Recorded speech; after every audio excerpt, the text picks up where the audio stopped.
Hello YouTube, today we're going to be playing Stanley Parable Ultra Deluxe. There is not really much to the game, All of it's his just co-workers were gone. What could it mean? funny. Stanley decided to go to the meeting room. Perhaps he had simply missed a memo. But no, what if I don't? Miss out? Stanley went around touching every little thing in the office, but it didn't make a single difference, nor did it advance the story in any way.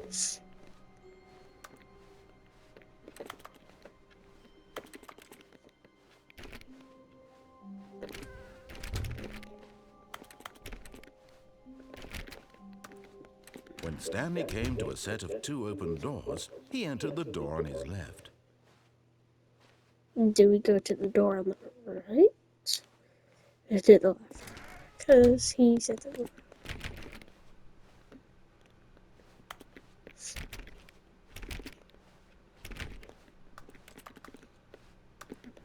Yet there was not a single person here either.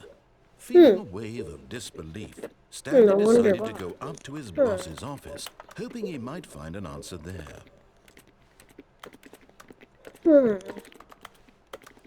Hmm. Hmm. There must be something going on here. Why is there no shadow? Hmm.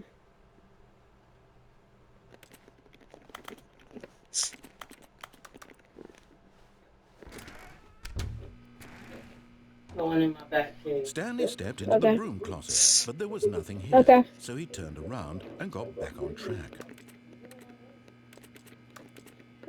Nice broom closet, eh? Let's see, do we have any better settings?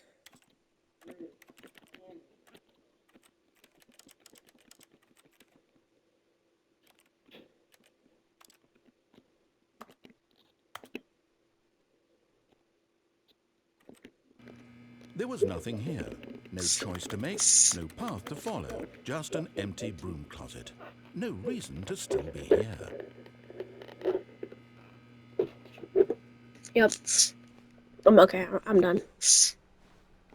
Coming to a staircase, Stanley walked upstairs to his boss's office.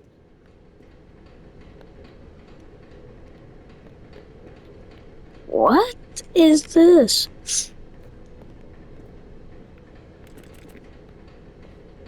What the...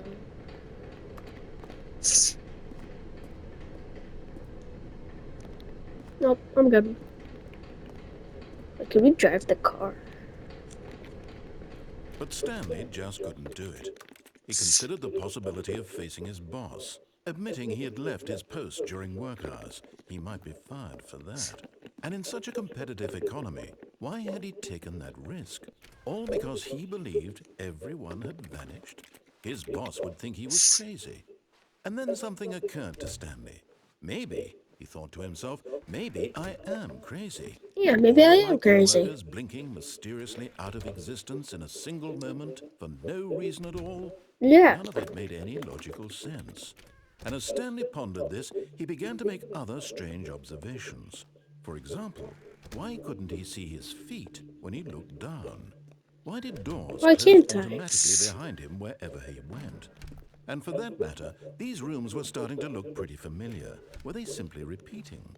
No, Stanley said to Are himself, they? this is all too strange. This can't be real. Yeah, And this at can be last, real. he came to the conclusion that had been on the tip of his tongue. He just hadn't found the words for it.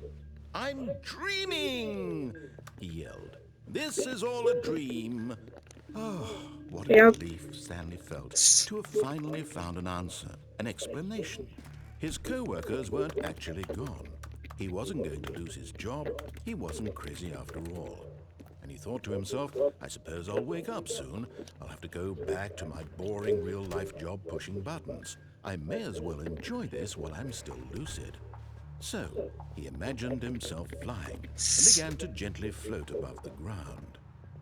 Then he imagined himself soaring through space on a magical starfield, and it too appeared. What? It was so much fun, and Stanley marveled that he had still not woken up. How was he remaining so lucid? And then perhaps the strangest question of them all entered Stanley's head. One he was amazed he hadn't asked himself sooner. Why is there a voice in my head dictating everything that I'm doing and thinking? Yeah, why is there a Now the voice voice in my was head? describing itself being considered by Stanley, who found it particularly strange. What I'm is dreaming about happening a here? voice Huh? describing me, What's happening? thinking about how it's describing my thoughts, he thought.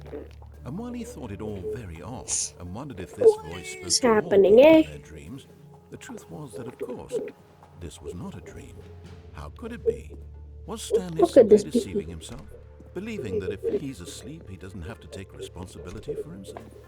Stanley is as awake right now as he's ever been in his life. Now, hearing Super the voice awake. speak these words was quite a shock to Stanley. After all, he knew for certain, beyond a doubt, that this was in fact a dream. Did the voice not see him float and make the magical stars just a moment ago? How else would the voice explain all that? This voice was a part of himself too. Surely, if he could just... He would prove it. He would prove that he was in control, that this was a dream. So he closed his eyes gently, and he invited himself to wake No. up. No, He I don't wanna. felt the I don't cool weight wanna. of the blanket on his skin, the press of the mattress on his back, the fresh air of a world outside this one.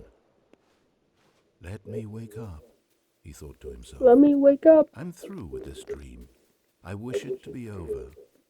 Let me go back to my job. Let me go back to my Let me job. continue pushing the buttons. Let me continue pushing buttons. Please. It's all I want. I want my Please. apartment and my wife and my job. All I want is my life exactly the way it's always been. Please. My life is normal. I am normal. Everything will be fine. Please. Just give I it am back. okay. Give it back. Ooh, I'm awake. Stanley began screaming. Please, someone, wake me up. My name is Stanley. I have a boss. I have an office. I am real. Please, just someone tell me I am real. I must be real. I must be. Can anyone hear my voice? I'm Who real. am I? Who am I? And everything went black. Why is everything black? This is the story of a woman named Mariella. Oh Mariella no. woke up on a day like any other. She arose, got dressed, gathered her belongings, and walked to her place of work.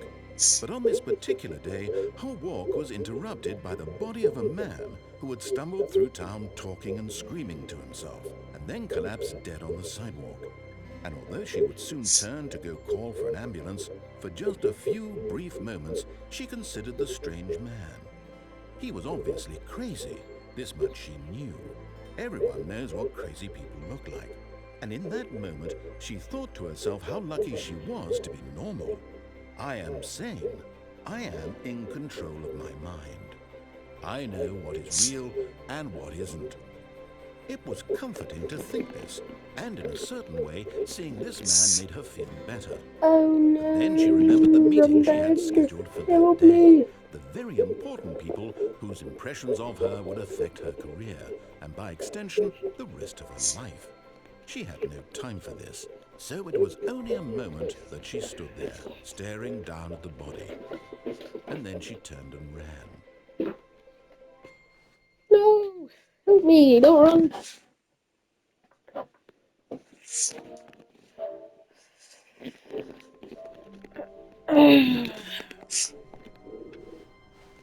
All of his co-workers were gone. What could it mean? Stanley decided to go to the meeting room. Perhaps he had simply missed a memo. I missed the memo. Yeah. When Stanley came to a set of 2 open doors, he entered the door on his left. Yeah, blah, blah, blah. Yet there was not a single person here either. Feeling a wave of disbelief, Stanley decided to go up to his boss's office. Coming to a staircase, Stanley walked upstairs to his boss's office.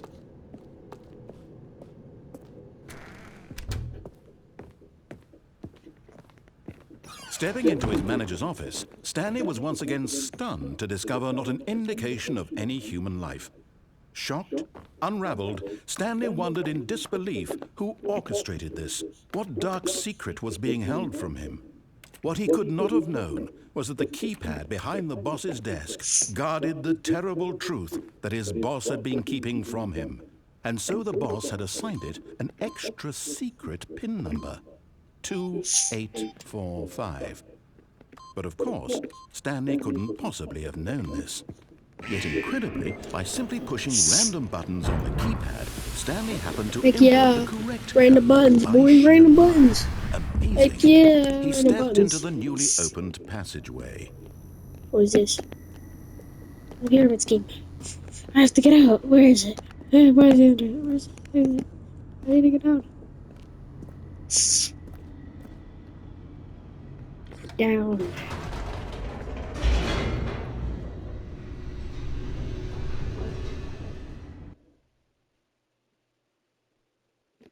Descending deeper into the building, Stanley realized he felt a bit peculiar. It was a stirring of emotion in his chest, as though he felt more free to think for himself, to question the nature of his job. Why did he feel this now, when for years it had never occurred to him? This question would not go unanswered for long. Stanley walked straight ahead through the large door that read Mind Control Facility. What the heck is this place? The lights rose on an enormous room packed with television screens.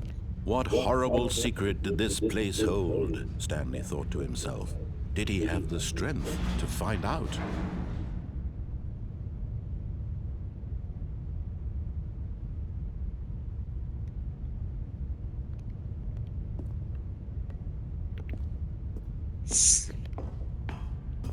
What is this place?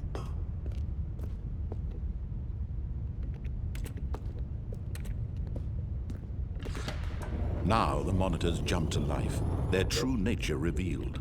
Each bore the number of an employee in the building, Stanley's co-workers. The lives of so many individuals reduced to images on a screen, and Stanley, one of them, eternally monitored in this place where freedom meant nothing.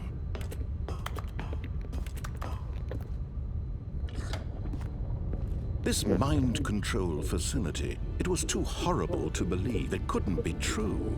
Had Stanley really been under someone's control all this time? Was this the only reason he was happy with his boring job? That his emotions had been manipulated to accept it blindly? No. He refused to believe it. He couldn't accept it. His own life in someone else's control. Never. It was unthinkable. Wasn't it? Was it even possible? Had he truly spent his entire life utterly blind to the world? Have I? But here was the proof. The heart of the operation. Controls labeled with emotions. Happy, or sad, or content. Walking, eating, working. All of it monitored and commanded from this very place. And as the cold reality of his past began to sink in, Stanley decided that this machinery would never again exert its terrible power over another human life. For he would dismantle the controls once and for all.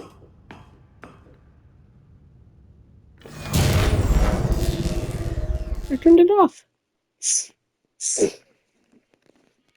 I did it. I did it. Blackness. Oh no, the video's about to get too long. Well, I guess I have to end it here. Here's part 1. Will be part 2 today. In a couple hours. We'll see you in the next video.